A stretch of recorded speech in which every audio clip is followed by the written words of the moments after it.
debate. The honourable member for Bruce Grey Owen Sound.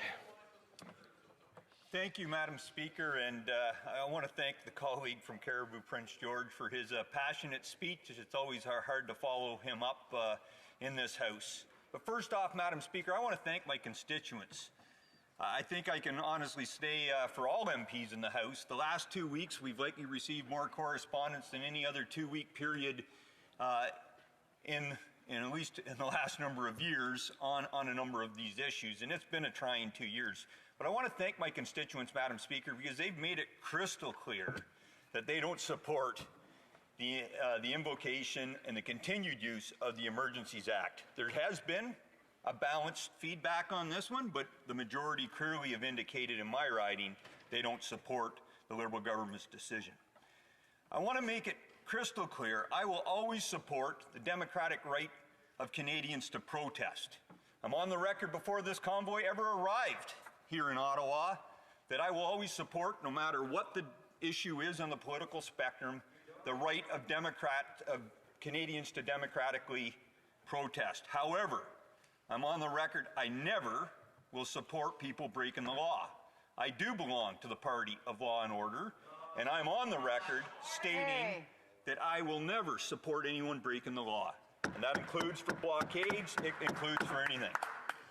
Now, Madam Speaker, I'm going to leave my, really focus here on my Liberal colleagues and the NDP for my speech, because I think I know how the majority of the Conservative and Bloc members are going to vote, and based on now the indication that this is possibly a confidence vote, maybe my words will be for naught. But I really want to get into the crux of the issue that I think we're really voting on tonight, and that's the continuation of the invocation of the Emergency Act. Not the history or why they did it, but really, why do we still need it going forward? There's been some great speeches here in the House already, Madam Speaker, that clearly outline the, why people on both sides think that it was justified or not for bringing it forward. But I really want to focus on the question of why we need it going forward, and lacking that why, the question of trust. So the justification, Madam Speaker, just to cover that briefly. I've read all the table documents here that were provided to us as members of Parliament, the stuff that's been put out in the public sphere to read. I've tried to listen, in particular, to either read or listen every speech given by a Liberal member, but specifically the Liberal Cabinet, the Liberal government, because they're the ones that are really should be speaking more than any of the rest of us in the House during this debate, trying to convince us why implementing arguably the most draconian, powerful piece of legislation that exists in our federal laws. I don't think there's anything more powerful than the Emergencies Act when it comes to taking this, putting it into place, and actually curtailing some of the freedoms that do exist in this great country.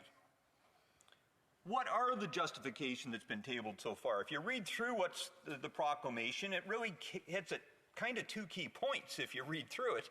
It talks about freezing of financial assets, and it talks about tow trucks.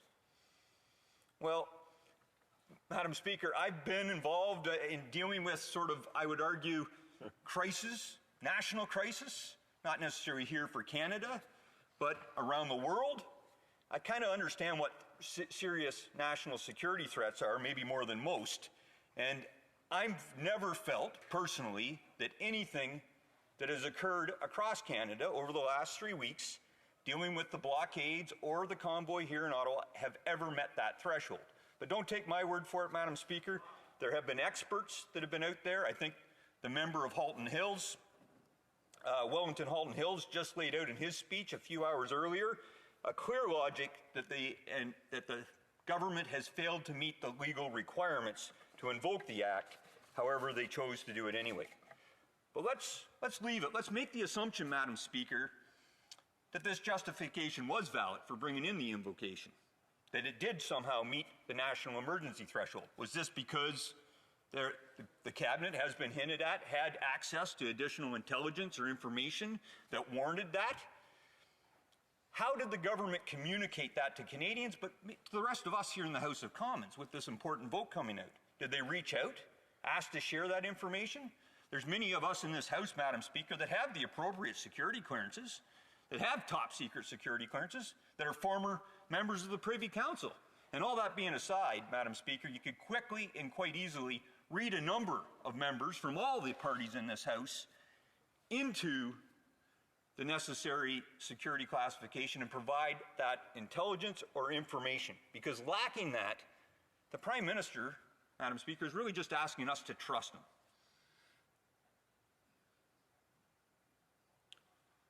I'll get back to the question of trust in a little bit, in a couple minutes, Madam Speaker. But as the Liberal member from Beaches East York laid out in his speech just a couple hours ago, and as I've already hinted at, the vote tonight is really about why is the Emergency Act still required and all these restrictive measures.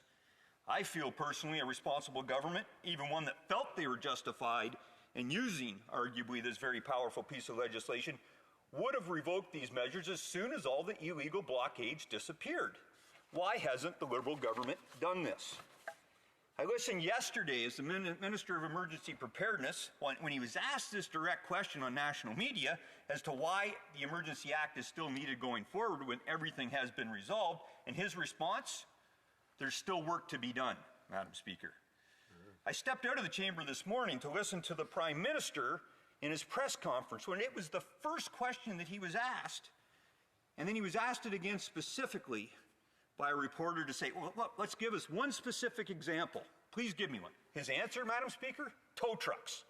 So we're in a national emergency because somehow we need tow trucks to move. I don't know what, Madam Speaker, because I've been driving in and out every day over the last 2 weeks into here to Parliament.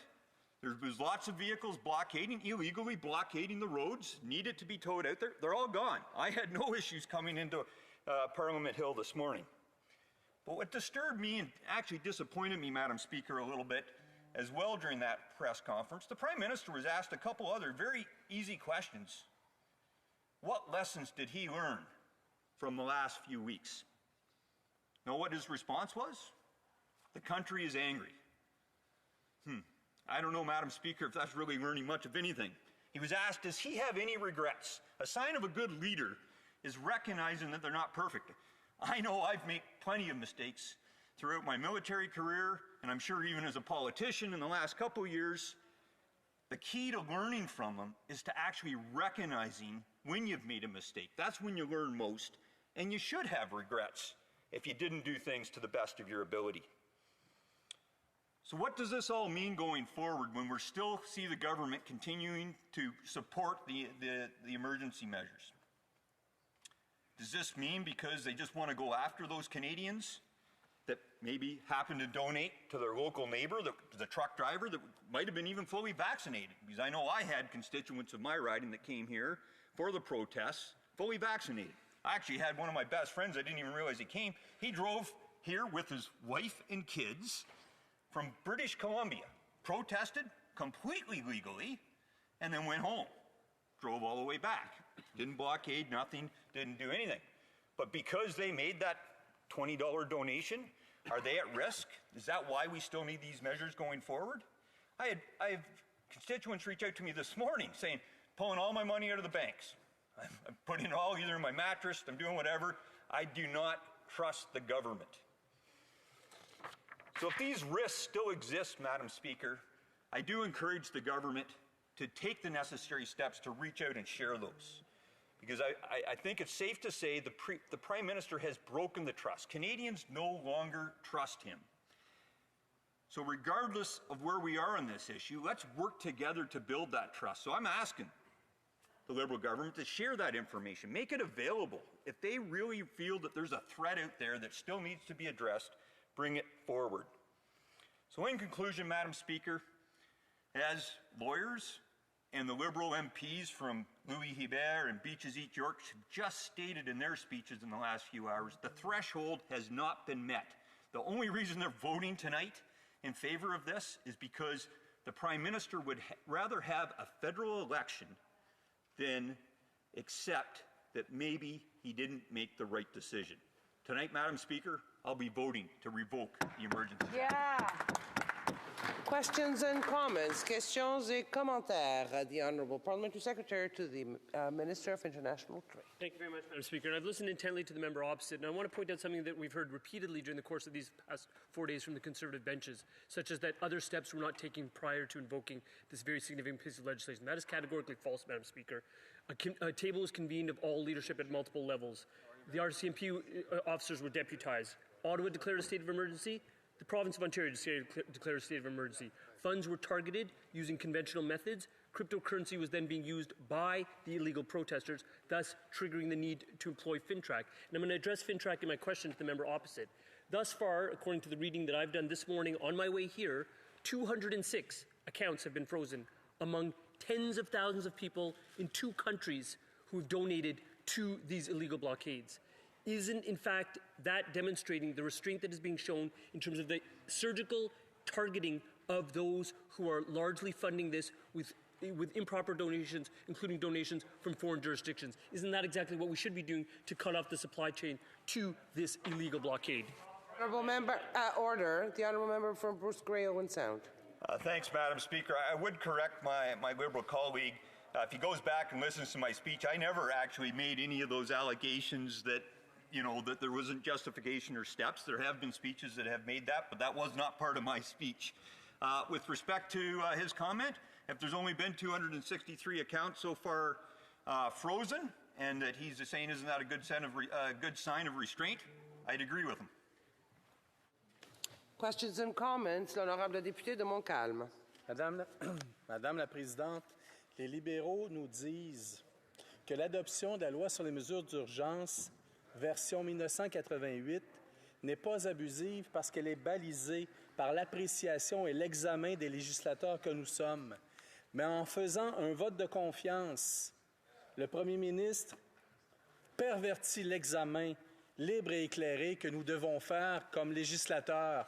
Mais pire encore, il cache à ses députés ses réelles intentions. Est-ce que mon collègue ne trouve-t-il pas encore une fois que le Premier ministre fait preuve d'un manque de leadership crasse? Bravo.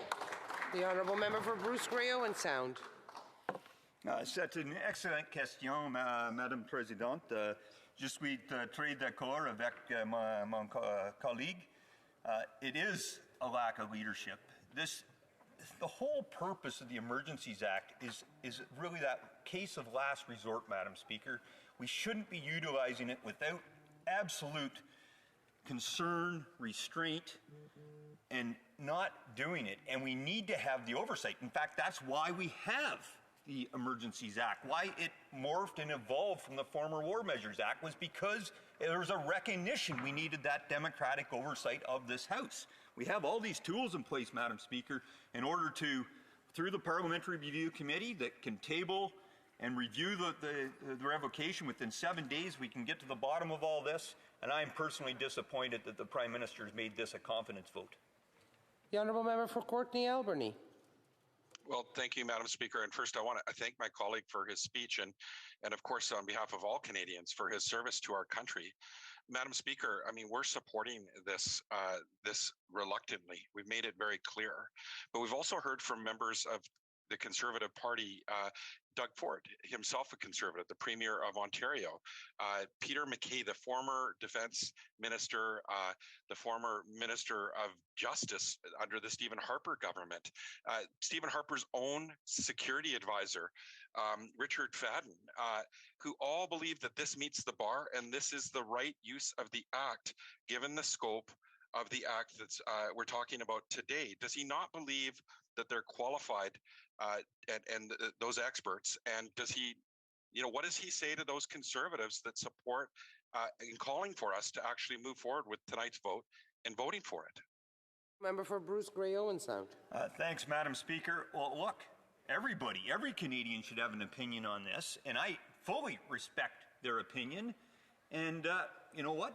Maybe they're right that it was necessary. That's their opinion. But I would push back that calling for it when it was needed to get rid of the blockades here in Ottawa that was still existing, that's not what we're voting tonight, Madam Speaker. We're voting, does it still need to be in place? And I'm not aware of a single protest or threat in this country that still requires the most restrictive, powerful legislation in this country. Reprise du débat.